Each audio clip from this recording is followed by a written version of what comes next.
Sometimes you hear stories from soldiers in the United States Army, maybe some veterans talking about how they're in this one unit and they had, leadership that really took care of them, that really looked after soldiers. And then you hear other stories where soldiers are talking about, oh, this unit was toxic. Their leadership was toxic. They had horrible leadership. And you may be wondering, what are some examples? What are some examples of this unit being toxic compared to this unit having great leadership? And that's what I want to provide in this video. And that starts right now.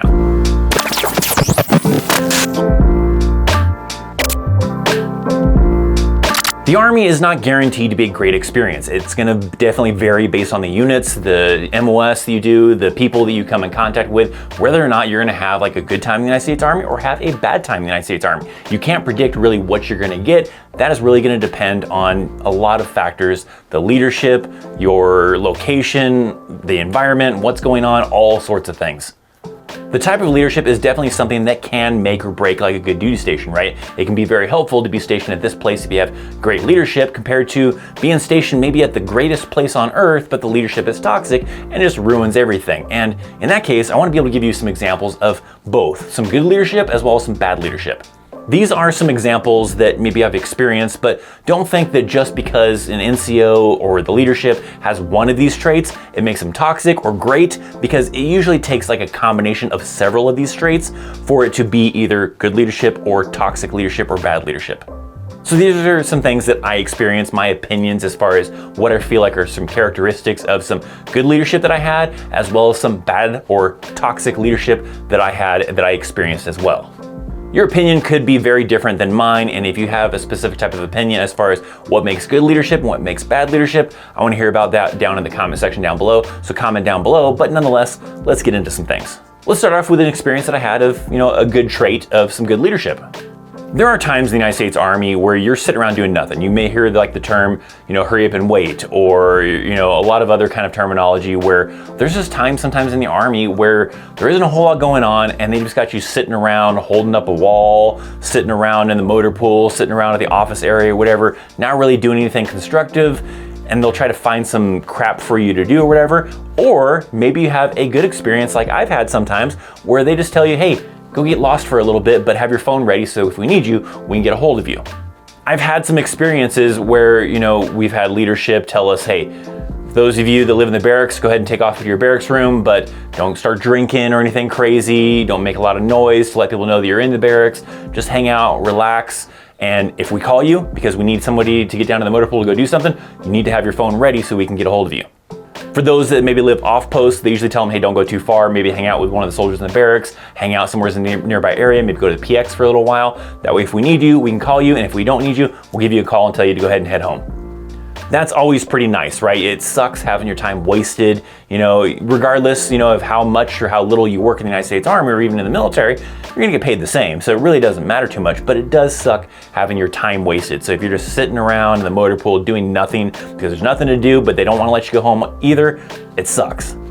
So it's nice when you have that leadership that is cool like that, where they're like, hey, we ain't got nothing going on, but who knows? First sergeant could come down in an hour or so saying, hey, we need to get this done, and I don't want you to be in too far away, and we might have to get that, mission accomplished that needs us to get accomplished. I need to be able to call you if that ends up being the case. So stay within range so I can call you, you can get to that location, but there's no sense in you wasting your time sitting around here. Go hang out, go do something, go play some video games, go watch a movie, whatever, but be available. So I think that's a good characteristic, right? Not wasting a soldier's time. It's very helpful. It's very motivating to the soldier to not feel like their time is wasted. Moving to something I feel like is a kind of a toxic kind of characteristic is your leadership not being around, right? If your leadership's not around, they're not there to kind of guide you, to help let you know what needs to get done so that way we can get out of here on time. And you might have times where, maybe you're standing around doing nothing when you could be doing something, but your leadership isn't around to tell you what needs to get done. Then all of a sudden, before you know it, it's getting close to going home time, and all of a sudden here comes the leadership showing up, telling you this needs to get done, this needs to get done, this needs to get done. And now you can't go home on time because you got a bunch of stuff that needs to get done, where if they would have been there the entire time to let us know this stuff needs to get done, we could have got out of here in a decent time. So that's really frustrating sometimes when your leadership's not around when they should be, to help kind of direct you in the right direction. An example of that I've talked about this in another video where I was talking about the worst platoon sergeant I had, and that was an example in the National Training Center. We were in the motor pool at our little fob area that we had kind of established in the National Training Center. We're working in the motor pool, we're getting things done. There's things like we need the platoon sergeant's signature for like these dispatches or other sorts of things. We need a little bit of guidance as far as, what they want us to do with certain vehicles or certain other kind of aspects. Platoon sergeant's nowhere to be found. And the NCO in this case, that platoon sergeant, ended up being inside the DFAC, sitting there just chilling in the AC, reading a book, drinking some coffee or whatever, or they were back in the tent area taking a nap, and we had to go bug them in their little comfort area they were doing when they should have been out there with us to get these things done. So it just resulted in this big pain in the ass where it's like, hey, go find the platoon sergeant. They got to sign off on this. Or, hey, go find the platoon sergeant. We need to find out what they want us to do with this type of thing. And then, the soldier comes back. It's like, oh, platoon sergeant is actually over in the tent asleep right now. Should I wake that platoon sergeant up? What do you want me to do, right? So ends up being horrible. And I think that's a trait of a toxic leadership when they're not there for the soldiers to help guide them, to help make sure that things are getting accomplished. Now, before we get into a few more, this video is brought to you by Ridge, and right now you can actually save 10% simply by using the promo code CHAOSARMY and the link down in the description box down below. Their RFID blocking wallets can hold up to 12 cards, plus there's also room on the back of their wallets with either a money clip or your choice of a band on the back. They also have some really cool new items, such as their stylish stonewashed titanium wallet that I actually have right here that gives a cool kind of rugged, maybe a little bit of the beat up kind of look to it. I really dig this one. This is pretty cool. Or you have this brown leather one that's both leather on the back and the front, and even has this money band right here for you to attach your money back inside of here, and the band itself right here with the Ridge logo is also leather as well. I think this one's pretty cool. It's kind of a little bit different compared to like the metal ones you traditionally see with some of the Ridge wallets. This cool leather one I think is actually pretty stylish, and some of you out there that maybe are more fans of like a leather wallet may want to switch to a leather Ridge wallet. So make sure you visit ridge.com/chaosarmy so you can ditch that old school bulky wallet and maybe get something way cooler and much more stylish, such as these guys. The people over at Ridge are so confident that you will like your wallet that they will actually allow you to test drive it for 99 days. And if in that time frame you are not happy with your decision to move to a Ridge wallet, you can send it back and get a full refund. So visit that link down in the description box down below and check out their more than 30 different styles so you can find the one that's best for you. Check out that link, use the promo code, save 10%. Let's get back into things. A characteristic of some good leadership is an experience that I had in Iraq where me and several other NCOs would do these mock boards. They're basically practice promotion boards, and we would do that for all of the specialists that were with us on that deployment. So any of the specialists that were interested in trying to better themselves, preparing themselves for the promotion board, because if you're not familiar, if you want to get promoted to the next rank from specialist to sergeant, you have to go in front of a board, answer a bunch of questions, and depending on how good you do, they either recommend you or don't recommend you to start the process to advance to the next rank. So we would offer these E4s, these specialists, the opportunity to be able to do these mock boards, these practice boards on Friday nights, where we would have it over at the CP area. So if you wanted to participate in that, try to better yourself, you can come in and we would basically treat you as if you were on the board to try to get promoted from specialist to sergeant. We even had our first sergeant involved with it, so it was like several NCOs plus our first sergeant as well, because the first sergeant is even somebody that's actually on usually the promotion board, so that individual has some firsthand knowledge, so that was also very helpful. But with the key thing that we would do for these specialists to help prepare them is we were pretty tough on them, and that was for a good reason. The idea was to make the practice board way harder than what the real promotion board was going to be like, so that way if they could do a good job in this practice board, they should have no problem doing well at the actual board. Almost kind of similar in a way to how like fighters train, right? Usually during sparring or during those training sessions, they try to wear them out and try to emulate a really tough, fight, right? So that way when they get into the actual fight, maybe it's a little bit easier than what they prepared for. And that's kind of the intention. We're intentionally pretty rough on these soldiers, trying to, really kind of confuse them, trying to give them some tough questions, maybe try to get them a little bit to fumble a little bit with their words or whatever by just doing off the wall kinds of things. That way it was a little bit difficult. And then when they did eventually go to the actual promotion board, they would be like, hey, that was a lot easier than I thought it was going to be. Those practice boards were harder than the real one was. And that was kind of the intent.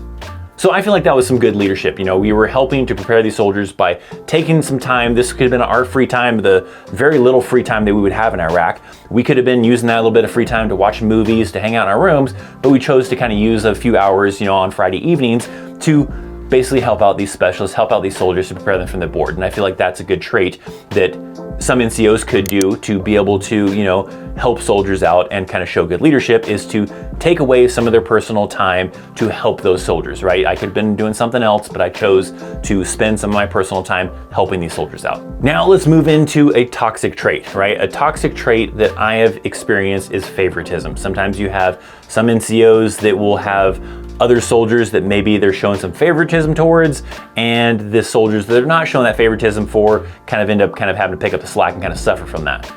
Sometimes you have a situation where, an NCO, maybe it's a squad leader, a platoon sergeant, whatever, has some other younger soldiers they're buddy-buddy with, kind of a thing, and they treat those soldiers differently than they treat the other soldiers, and that kind of sucks. That kind of causes a little bit of kind of toxic leadership, because you're like, why on earth do I have to do all this stuff? These other people that this NCO is friends with, buddy-buddy with, doesn't have to do any of this stuff. I'll give you an example of that. I had a section sergeant when I was in NTC. I was probably an E3, E4 type of thing, and I had a few other soldiers that were the same rank as me. We were all in the same section, and we had to dig a fighting position.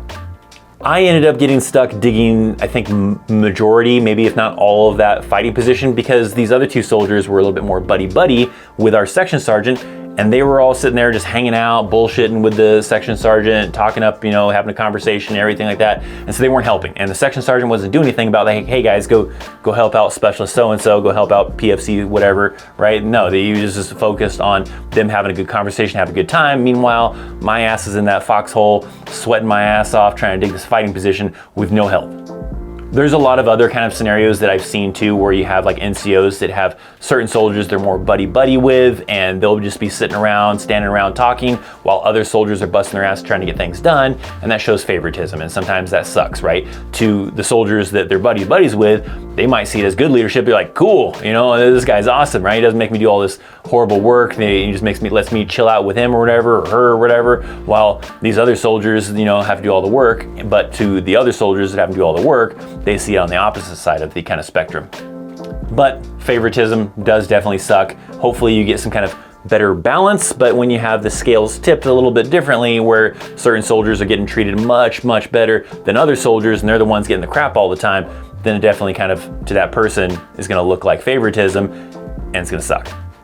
On the opposite side of that, having good leadership, someone that's being friendly with you, but you gotta have it balanced, right? Again, if you are tipping the scales too much and you're being too friendly with these soldiers and not very friendly to these other soldiers, and they're doing all the work and these other ones are your buddies, so they're getting out of the work, then it kind of changes the perspective. But if you keep things even, and maybe you're good friends, to a certain point, because you don't wanna run into the realm of what's called fraternization, right? You don't wanna be fraternizing with soldiers, but to a point, you're pretty cool with these soldiers, you've kind of created some kind of relationship with them, then that does kind of fall into the category of good leadership, I feel like.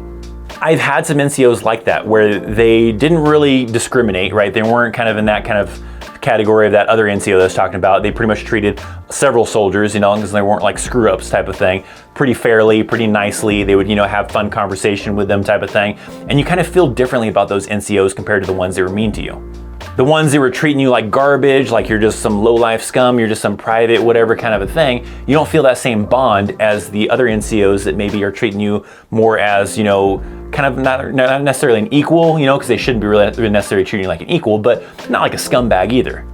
They're treating you a little bit more respectfully, right? They're having some fun conversations with you. They're, maybe helping you out a little bit with the work, right? But at the same time, when you build that relationship, that bond with those leadership, you kind of feel a little bit more obligated to not let them down, and you end up working harder because you're like, man, this NCO is pretty cool. I don't want to let him or her down, so I'm gonna bust my ass to get this done. That way they don't look down on me and they don't think that I'm a screw up, and I don't want to disappoint them. I've had some NCOs like that where, they were really cool with me and everything like that, and I wanted to make sure to work really hard because I kind of felt, a connection with that NCO, and I was like, I don't want to let this person down, so I need to make sure I'm putting forth a lot of effort so that I don't have them yelling at me and I feel like I let them down. There was specifically an NCO I had in Korea that was probably maybe even the best squad leader I ever had, and I definitely had that kind of bond with that NCO, where this NCO was really cool. He would bullshit with you, he'd joke around with you, he was pretty serious with work and everything too, but kind of with the combination of everything, you really had that kind of mentality of like, hey, I don't want to let this person down, they're pretty cool, I don't want them to look down on me and think that I'm a screw up, so I got to make sure to do this right. One last one, which is a toxic trait. I'll give you an example of a sergeant major that I had while stationed in Iraq. This was my first time being deployed to Iraq, and if any of you were in the 3rd ACR during the same time frame as I was, which was what, 2006, 2007, or 2005 to 2006, I think it's somewhere around there, you may remember this sergeant major from 3rd ACR. I won't mention the name, but possibly if you were in the 3rd ACR during that time, you probably know who I'm talking about. Some of the things that this sergeant major did was just unnecessary, right? We're in a combat zone, it's stressful enough, and this individual was just adding even more stress than should have been even necessary. Some examples of that, right? You would come off a mission, and maybe one of the key things you want to do, you get done off a mission, you want to call family. You want to call home and see how your family's doing. Call your mom, call your dad, call your wife, call your husband, whatever. You want to go utilize the phone after mission. Well, if you came off of mission and went to the phone center and your weapon was all dusty and dirty and he came through, he would chew you out even while you're on the phone with your parents or whoever you're on the phone with. This individual did this several times where we'd go and be like checking out the phone center and looking at seeing who, who's got their weapons in there with them, which you kept your weapons with you all the time, but mainly looking to see, who's got some dusty weapons, who's got some weapons that got a little bit of sand on their weapons. And if you had sand on your weapons, you were dusty, he would start yelling at you to tell you to get off the damn phone, go clean your weapon. Cleaning your weapon is important, right? It keeps it from getting jammed and everything. I'm not saying don't clean your weapon, but there's a time and a place, right? You're getting off mission, you want to call your family before they go to bed because of the time difference and everything, before you go back to the motor pool or go back to, your area to go get some sleep or whatever. Maybe you want to try to get that phone call in and you just got off a mission. Not a big deal if you clean your weapon after you go and get off the phone or whatever to make sure it's, good and serviceable, but nonetheless, he didn't care. He would also do the same thing with like the chow hall. We would have individuals that maybe weren't actually stationed at that spot, at that fob or whatever. They were at one of these remote cops, these remote outposts or whatever. They would be doing missions over to the main post or the main fob that we were at just to do a little mission, and they would want to catch maybe some lunch, some dinner, some breakfast or whatever while on mission. Well, if they were kind of dusty, also had dirty weapons or whatever, he would get on them and wouldn't let them go into the chow hall. We're in the middle of a desert. You're gonna get dusty, your weapon's gonna get dusty, you're gonna get dusty, but nonetheless, if you were dusty, your weapon was dusty, he would yell at them and not let them into the chow hall. He would do that with like hair too. I remember a really funny one too of this sergeant major yelling at some special forces individuals, telling them that they needed to get a haircut. They pretty much just blew him off, and even their sergeant major at the special forces group told that sergeant major to go F off basically. But I do remember hearing the story of, some people that I knew that were in that chow hall when that sergeant major was yelling at these special forces guys, and those special forces guys did not give a shit. But nonetheless, he was pretty picky about things that maybe you should be picky about in garrison when you're not deployed. You shouldn't be getting that picky about people coming straight off a mission to get some food before the chow hall closes, trying to go call a loved one before they go to bed or whatever, and your weapon is dirty. That's probably not the time and place to be doing that kind of thing, especially while a soldier's like on the phone with their family, and then that family member can hear that sergeant major yelling at their loved one. That sucks. So that was probably like the worst sergeant major I've ever had, and if you've ever been in 30 CR, you probably know who I'm talking about. For my veteran viewers out there, I want to see some comments from you guys down in the comment section down below as far as what do you feel were some characteristics that you experienced of good leadership as well as bad leadership. Try to give me an example of maybe both, maybe one of each or something like that. So leave me some comments down below. Even if you were not in the military, or have never been in the military, I still need your help. I need you to feed the YouTube algorithm. I want you to ask maybe some questions about the Army or the military down in the comment section down below, and maybe somebody from our awesome community can help you out, answer your question. Maybe I can try to answer your question if I know the answer to that. And then if you don't have maybe a question you want to know about the military, I want to hear some weird random fact. Maybe you got some random fact about the military, maybe something about movies, maybe something about cars or whatever. I want to hear some random knowledge, some random fact that you want to share with us down in that comment section down below. An example is that, did you know that the MRE instructions for the heater specifically says word for word to place it on a rock or something? That vague wording actually comes from the MRE engineers when they were designing the MRE. They were trying to come up with the instructions and everything. They were trying to get some feedback from some of the other individuals. And one of them, their lead individual or one of their individuals was like, I don't know, a rock or something when they were asking, what to put on the instructions for what to lean it up against. They kind of thought it was funny and they were like, let's just put that word for word on the instructions.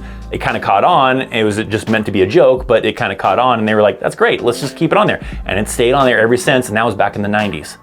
Now, don't go anywhere just yet because there's this video right here you should definitely check out. YouTube says it's a good recommendation for your viewing experience. Check out my links down in the description box for social media and everything else. Hit that thumbs up. Thanks for watching. I'm Christopher Chaos, and I'll see you next time. See ya.